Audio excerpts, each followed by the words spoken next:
Hello and welcome to CIMA F1 Financial Operations. I hope everyone is at Chapter 10 IAS 12, that is taxation. Many people believe that this standard is about the tax owed to the tax authorities. It is true that this standard defines what we will specifically refer to as current tax, the tax due to tax authorities. However, the focus is on what is called deferred tax. So you will all be able to read this chapter, which is a compressed version of what you need to know about the standard for your exam. But let's take a very simple example. If you think statement of comprehensive income in very basic terms and imagine you have revenues, and I'm gonna just make up some figures here. Let's say revenue 700. Let's say you have overall costs of maybe 600, and of course you will have a profit before tax of 100,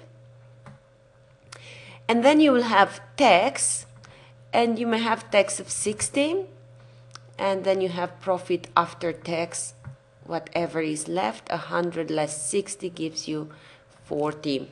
Now you may wonder, as many shareholders of such a company could wonder, how comes this tax is 60? Does it mean the tax rate is 60%? And the answer is not necessarily, because for instance, this example could be based on a tax at a rate of 30% in that specific country. So how comes there is a difference? Is not 30% on 100? No, it's not. You have to remember that this is what we call the accounting profit. This 60 is what we refer to current tax, and we'll explain how that is calculated, because you see the rate is 30%, but what is the taxable base? It's not the accounting profit, it's the taxable profit, so I'll do that in a minute. But this is the current tax which is paid to the tax authorities and is defined by IAS 12. So what we're just saying here is that accounting profit, P from profit, is not the same with tax profit. So how do we calculate tax profit, for which I'm applying the tax rate, in my example 30%, to get the current tax? Well, the taxable profit is calculated in most jurisdictions as, and I'm going to just write it down here. So taxable profit equals accounting profit, to which we have to add non-deductible expenses from a tax point of view, less non-taxable revenues. Non-taxable revenues.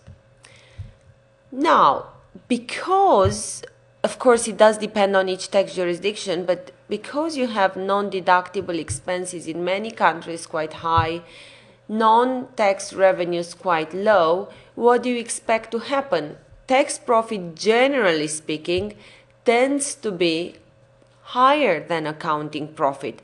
So as in our example, you have an accounting profit of 100.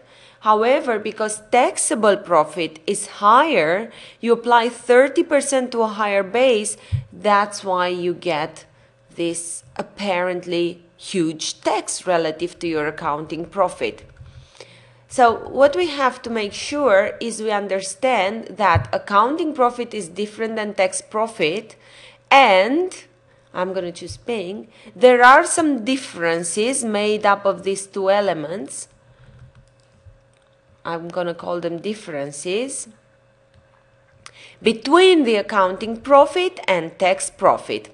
Now, according to IAS 12, there are two types of differences: permanent, non-reversible differences, and temporary differences.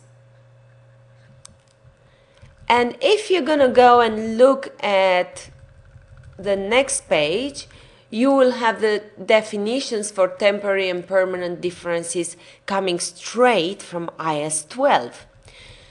So for permanent differences, I'll just give you a brief example, which is a classic one. Let's say maybe protocol expenses. In some tax jurisdictions around the world, you may have, say, a percentage, 2%, 1% of protocol expenses relative to the profit that are deductible. But most times, the majority of protocol expenses are non-deductible, full stop. They will not be reversible as such. They will not become deductible in a future period. So these are permanent differences, and we have to understand the nature of these differences, because they will impact as we move towards the calculation of what we call and define as deferred tax. But just remember now what temporary difference and permanent difference is. So permanent difference is not going to have an effect deferred in the future. Now, to explain temporary differences, I will just pick up an example for you. And if you all understand the concept, we can move into what is deferred tax, how we calculate it, and how we account for it. So let's use for temporary differences a very, let's say, famous concept, which you should be familiar with, and it's called revaluation of non-current asset. So imagine you have a non-current asset at cost of, let's say, 100. And today we're getting very excited. We kind of don't look at the real world and say, my property is appreciated in value. I would like to do, we decide to do revaluation, because really no building out there is appreciating in value right now. But let's imagine, for the sake of argument, we do a revaluation and our building is 150. Fantastic. So what do we have? We have, I apologize for that, we have 50, which is a revaluation gain. Now, if you think about the nature of this 50, it's a gain, but this does not go immediately in the statement of comprehensive income. It's more in the statement of changes in equity. It's an unrecognized gain for the moment. But if you pause a little bit and think, in the future, this 50 gain you are aware of when? Right now, when the revaluation takes place, in the future will generate a tax implication. So in the future, this gain will be taxed. If it will be taxed, will generate a future tax liability. And you know of that future tax liability now. So what do you have to do? Very similar like IAS 37, when you provide, you think, I'm going to illustrate the impact of tax right now. It's almost like you're doing a provision. Why should you show the stakeholder you have a 50 gain? Because in reality, in 2-3 years' time, when you dispose of this non-current asset, you will have a gain really, in other words, a net gain of 50 less tax. So what you're going to do, you're going to say, I'm going to put it in inverted commas, I'm going to provide for future tax, and I'm going to take the 50 gain times, let's say, 30% tax rate. That gives you 15 a future tax liability, and this is what we call deferred tax liability. So just if we go a bit through the methodology, you will read below from page 45 to 46 some steps. Imagine, for terminology purposes, that the non-current asset at cost value is called, for this IAS 12 purpose, carrying value. And imagine the revalued amount is called the tax base. So as a procedure, you will always identify the carrying value of the element you calculate the, you plan to calculate the deferred tax for, so that what you keep it in the accounts for. Then you identify the tax base. In the case of my explanation is revalued amount 150, and the difference, which in our case it's a temporary difference, is not taxed now but is going to be this gain taxed in the future. That difference, it's a temporary difference, and it is only temporary differences that generate a deferred tax implication. So once you determine your deferred tax, once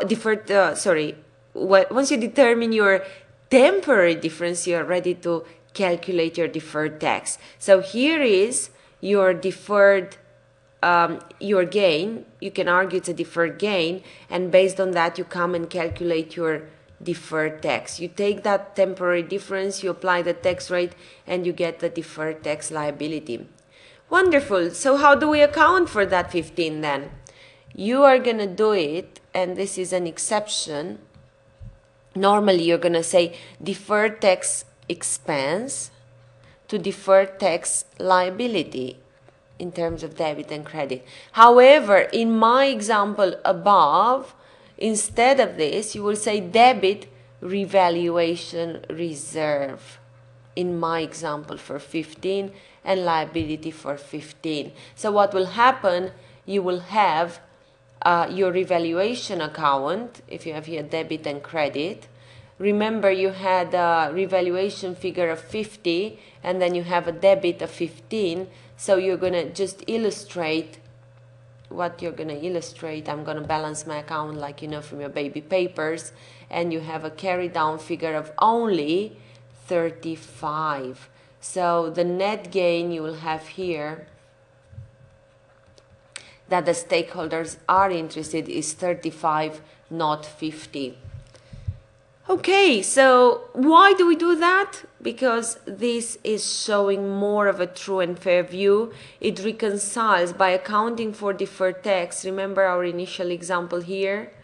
You will have this tax made up of two components. So you will have current tax, but then it will come here deferred tax as well. So hopefully this figure here will be more reasonable and will reconcile easier with the accounting profit and the profit after the tax effect. I strongly recommend, if you go to the end of this chapter, to have a look at the steps, and that will bring you a very round figure of, you have 7 steps as you could see, a very round figure of what deferred tax means and how it's going to be examined. Thank you very much for paying attention. Best of luck with prepping and best of luck with your exam.